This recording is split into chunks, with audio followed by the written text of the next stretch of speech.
Chapter 30. The Ghost on the Dyke. Somehow Faith, Carl, and Una could not shake off the hold which the story of Henry Warren's ghost had taken upon their imaginations. They had never believed in ghosts. Ghost tales they had heard a-plenty. Mary Vance had told some far more blood-curdling than this.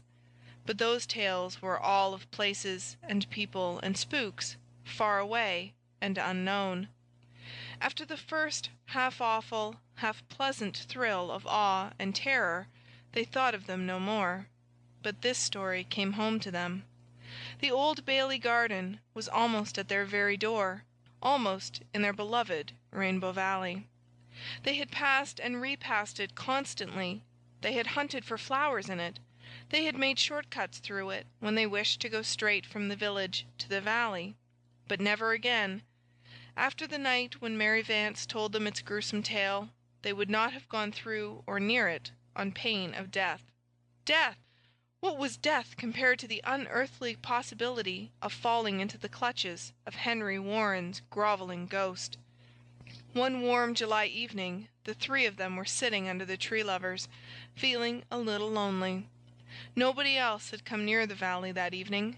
Jem Blythe was away in Charlottetown, writing on his entrance examinations. Jerry and Walter Blythe were off for a sail on the harbour with old Captain Crawford. Nan and Di and Rilla and Shirley had gone down the harbour road to visit Kenneth and Persis Ford, who had come with their parents for a flying visit to the little old house of dreams. Nan had asked Faith to go with them, but Faith had declined. She would never have admitted it, but she felt a little secret jealousy of Persis Ford, concerning whose wonderful beauty and city glamour she had heard a great deal. No, she wasn't going to go down there and play second fiddle to anybody. She and Una took their story-books to Rainbow Valley and read, while Carl investigated bugs along the banks of the brook. And all three were happy until they suddenly realized that it was twilight, and that the Old Bailey garden was uncomfortably nearby. Carl came and sat down close to the girls. They all wished they had gone home a little sooner, but nobody said anything.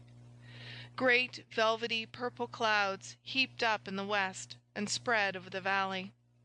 There was no wind, and everything was suddenly, strangely, dreadfully still. The marsh was full of thousands of fireflies. Surely some fairy parliament was being convened that night. Altogether, Rainbow Valley was not a canny place just then. Faith looked fearfully up the valley to the Old Bailey garden. Then, if anybody's blood ever did freeze, Faith Meredith's certainly froze at that moment. The eyes of Carl and Una followed her entranced gaze, and chills began gallopading up and down their spines also. For there, under the big tamarack tree on the tumble-down, grass-grown dyke of the Bailey garden, was something white, shapelessly white in the gathering gloom. The three Merediths sat and gazed, as if turned to stone. It's the calf," whispered Una at last. "It's too big for the calf," whispered Faith. Her mouth and lips were so dry she could hardly articulate the words. Suddenly Carl gasped, "It's coming here!" The girls gave one last agonized glance. Yes, it was creeping down over the dyke, as no calf ever did or could creep. Reason fled before sudden, overmastering panic. For the moment, every one of the trio was firmly convinced that what they saw was Henry Warren's ghost. Carl sprang to his feet and bolted blindly. With a simultaneous shriek, the girls followed him. Like mad creatures they tore up the hill, across the road, and into the manse. They had left Aunt Martha sewing in the kitchen. She was not there. They rushed to the study. It was dark and tenantless. As with one impulse, they swung around and made for Ingleside, but not across Rainbow Valley. Down the hill and through the Glen street they flew on the wings of their wild terror, Carl in the lead, Una bringing up the rear. Nobody tried to stop them, though everybody who saw them wondered what fresh devilment those manse youngsters were up to now. But at the gate of Ingleside they ran into Rosemary West, who had just been in for a moment to return some borrowed books. She saw their ghastly faces and staring eyes. She realized that their poor little souls were wrung with some awful and real fear, whatever its cause. She caught Carl with one arm and Faith with the other. Una stumbled against her and held on desperately. "Children, dear, what has happened?" she said. "What has frightened you?" "Henry Warren's ghost," answered Carl through his chattering teeth. "Henry Warren's ghost?" said amazed Rosemary, who had never heard the story. "Yes," sobbed Faith hysterically. "It's there, on the Bailey Dyke. We saw it, and it started to chase us." Rosemary herded the three distracted creatures to the Ingleside veranda. Gilbert and Anne were both away, having also gone to the House of Dreams, but Susan appeared in the doorway, gaunt and practical and unghostlike. "What is all this rumpus about?" she inquired. Again the children gasped out their awful tale, while Rosemary held them close to her and soothed them with wordless comfort. "Likely it was an owl," said Susan, unstirred. "An owl!" The Meredith children never had any opinion of Susan's intelligence after that. "It was bigger than 1,000,000 owls," said Carl, sobbing. Oh, how ashamed Carl was of that sobbing in after days. "And it grovelled, just as Mary said, and it was crawling down over the dike to get at us.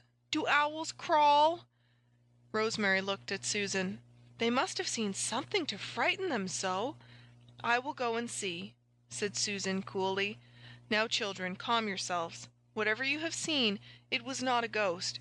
As for poor Henry Warren, I feel sure he would be only too glad to rest quietly in his peaceful grave once he got there. No fear of him venturing back, and that you may tie to. If you can make them see reason, Miss West, I will find out the truth of the matter." Susan departed for Rainbow Valley, valiantly grasping a pitchfork, which she found leaning against the back fence, where the doctor had been working in his little hayfield. A pitchfork might not be of much use against haunts, but it was a comforting sort of weapon. There was nothing to be seen in Rainbow Valley when Susan reached it. No white visitants appeared to be lurking in the shadowy, tangled old Bailey garden.